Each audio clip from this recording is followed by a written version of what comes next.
Welcome to Center Hice Productions. It is February 10th, 2024. We had a matinee game today with the Stars coming into Montreal. All right, please first hit the likes and the subscribes down below in your right-hand corner. Muchly appreciated. We really need those subscriptions. I really appreciate it. Tell your friends, family, pass it on, because we got good stuff happening at this channel. We tell you the truth and the facts. All right, so what we had was a 3-2 final. Not a bad game, other than I would say it was the Habs came out in the start of the game, and Newhook was flying in the start of the game for his first game back.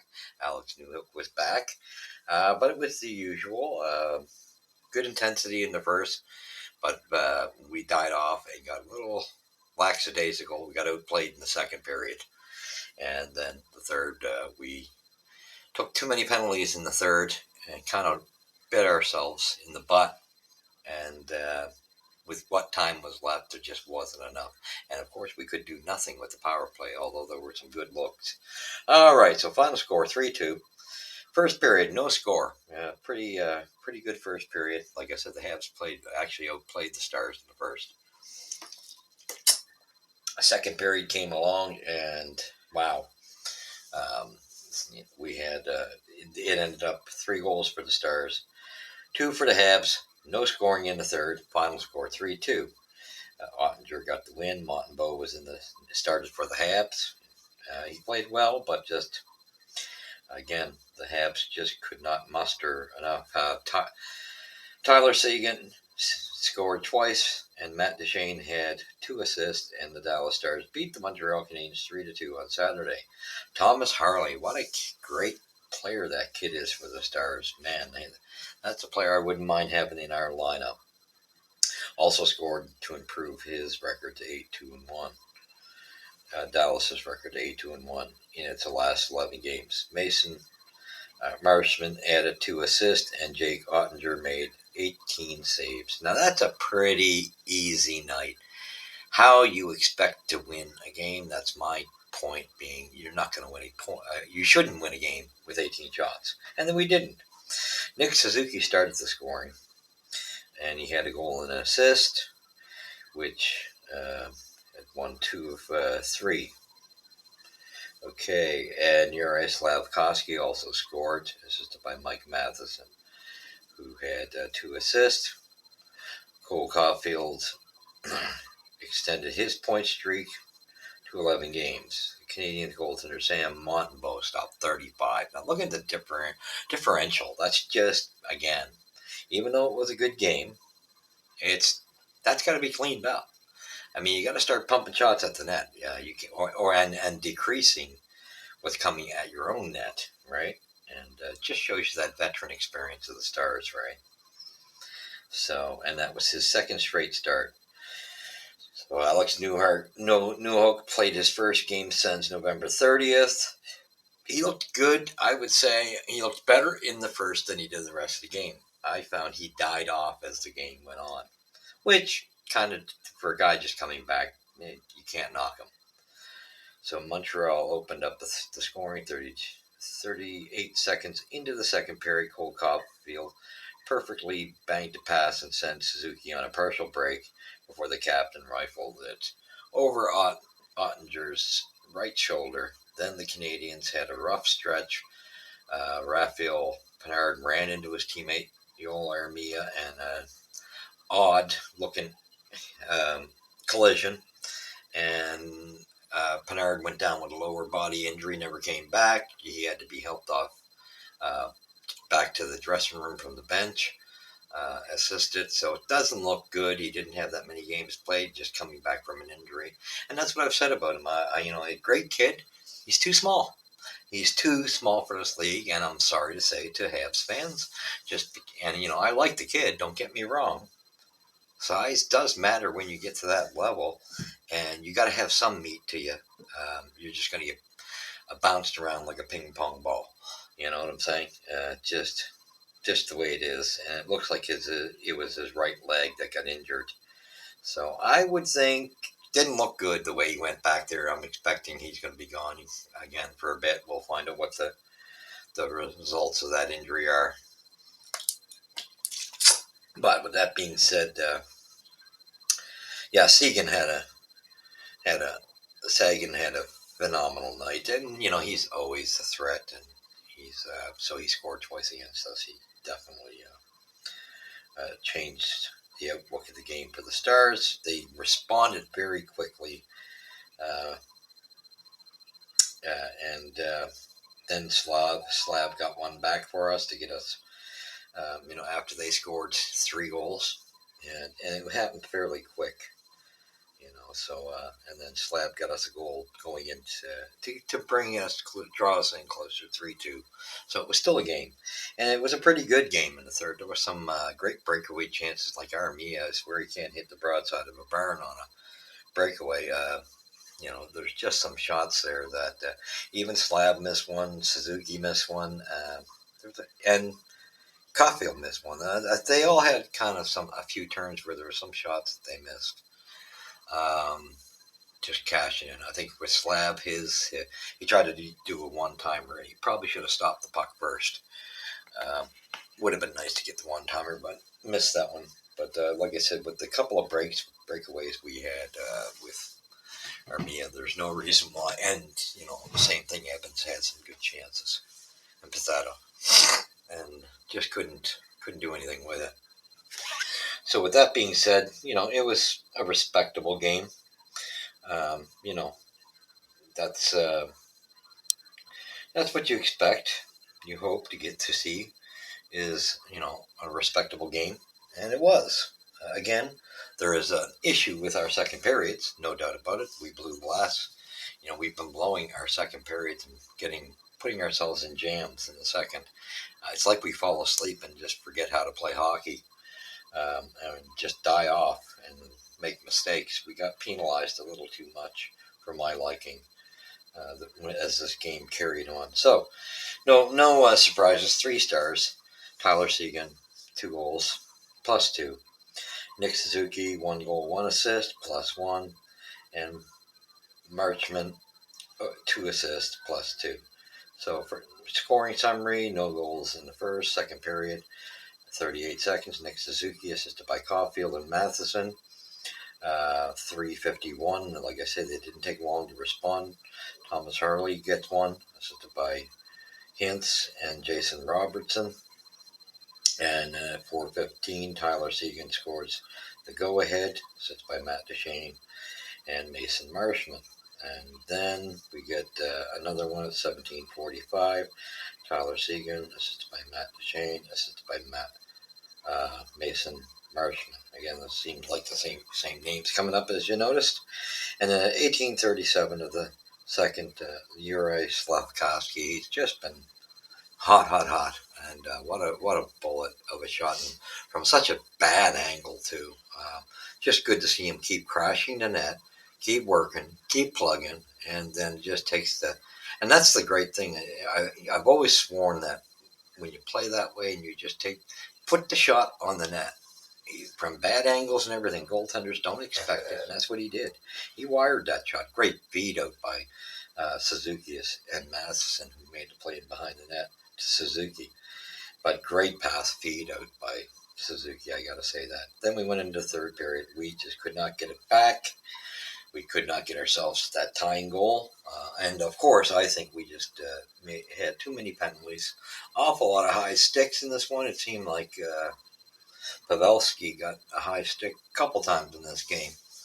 Um, Not intentional, but it could, yeah. And that hurt us. That catches up to you when they start adding up. So final shots: 38 Dallas, 20 Montreal. Hits 5 for Dallas, 24 for Montreal, 29 to 22 for Dallas in faceoffs. You can see the change since Monahan is gone. And of course, this phone, you have to bear with me, is really causing me issues as I'm reading from it. So yeah, you can see the major differential from what the face-off numbers were when Monahan was here. So there's a drastic drop in that department. We expected it. I mean, he was our best face-off man, hands down. And then we had zero or they had 0 for 6 on the power play. We had 0 for 4. Um, our first two didn't look bad, and then we started looking sloppier. Like there's one. Yeah, I'd say the last two, we just didn't look as good on the power play in all four of them. The first two looked half decent, but we just couldn't put it away. Penalty minutes 8 and 12 for us, and that came to bite us in the butt. Giveaways 11 for them, 14 for us. Takeaways 4 for them, 2 for us. Block shots 16 to 17, fairly close.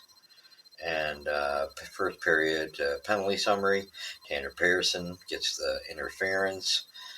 Ryan Suter 2 minutes for tripping. And second period comes in, and too many men served by Josh Anderson by the Habs, and this has got to stop. That's been coming up periodically. That's just nonsense. Mike Matheson, 2 minutes for a high stick. Craig Smith, 2 minutes for roughing.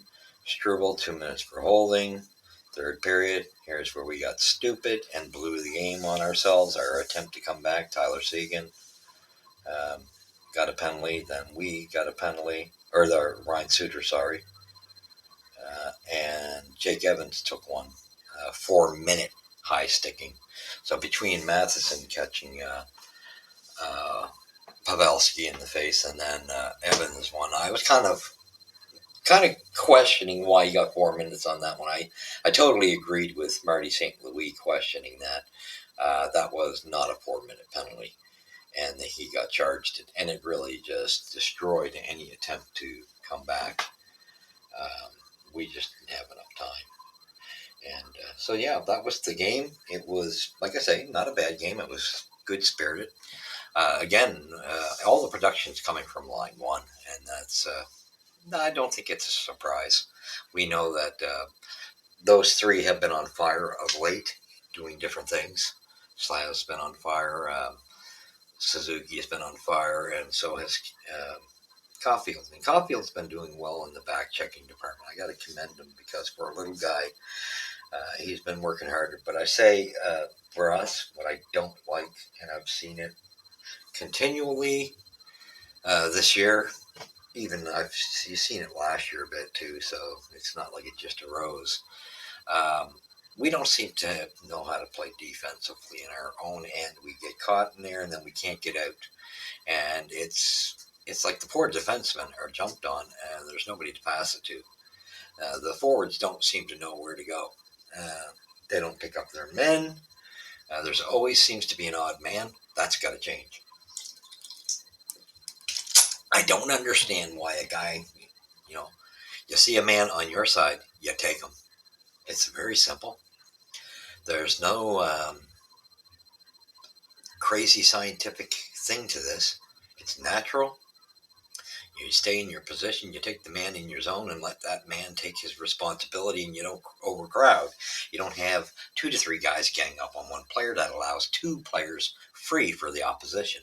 Common sense, and it just seems like our defensive system, I don't know who's in charge of it. And like I say, guys played a good game tonight, so, not a bad game for playing a team like Dallas, who usually has our number.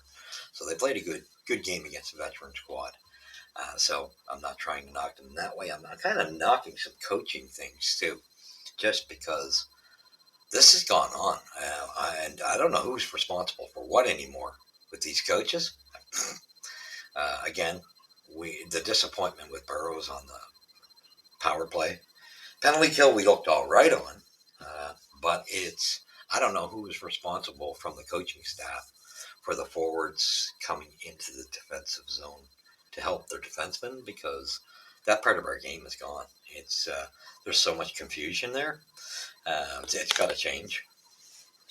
They don't know, how to get into a position so that a defenseman can fork it up to them and they get out of there quickly.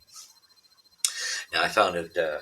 I think the defense, they had their mistakes, but at the same token, they didn't play that bad. I've seen them play worse. But it's some of the forwards coming back. I'm sorry to say this, but, Josh Anderson's a nice guy, but we got to get him out of town.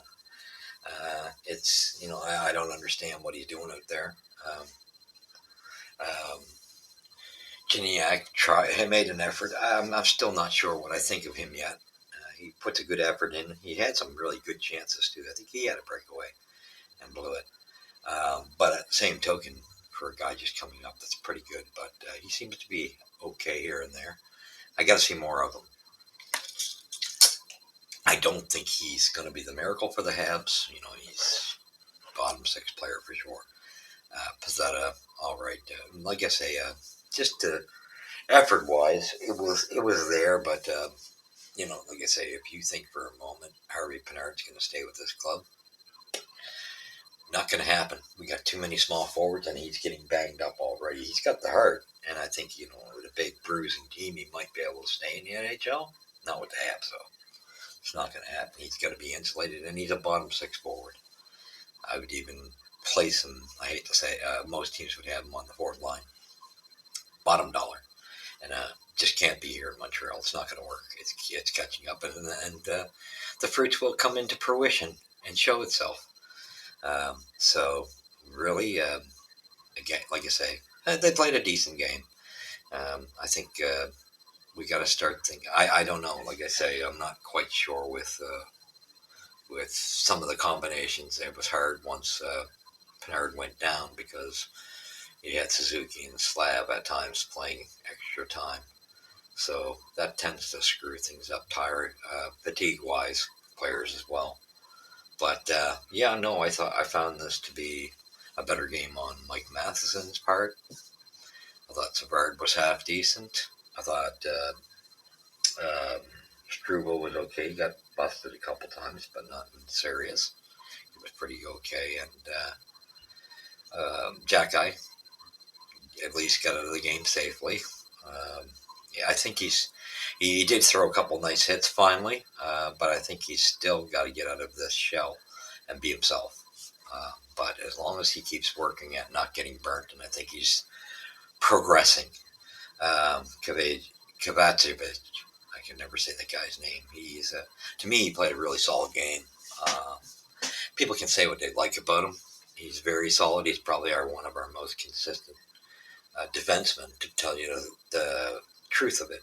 So we're gonna have to watch what we do if a trade offers comes, because for me, I think clearly Savard's the first guy you got to look at if you're making room. However, I do see their point with wanting a couple of vets there, and he's got the heart. But I say if the right offer comes from him or Matheson, and I know Matheson he's a good offensive talent from the defensive end. He's defensive, and he gets a lot of time on the ice, logs a lot of time. So that, yes, but his defensive play is questionable. There are a lot of cough ups. So that's just the way I see it. So I'd say, yes, you want those two guys in a perfect world to stay there to help these kids. However, if you're trying to, with the log jam we got coming, I don't think you want to wreck it for the kids either. If the right offer comes, you got to unload. And it's funny, we're not seeing much of Jake Allen around the building. So it almost looks like they're close to something. I don't know. Again, and that's just my thought because I haven't, we've heard billions of rumors. I'm finding it funny that we're not seeing much of them around in the games of late. And would have thought he would have played one by now. All right. So with that being said, that was the game 3-2, respectable. But I knew it was going to be a loss, and I expect we have a real difficult time with St. Louis. So expect a loss tomorrow. I don't even know who's starting, but a good game. Got to get control of our second periods and do something with that power play. And they got to work on whoever in the coaching staff is responsible for the forwards coming back. I know the defense coach is responsible for the defensemen, but for the forwards coming back, they don't know how to play it. I'm telling you, there's big issues there.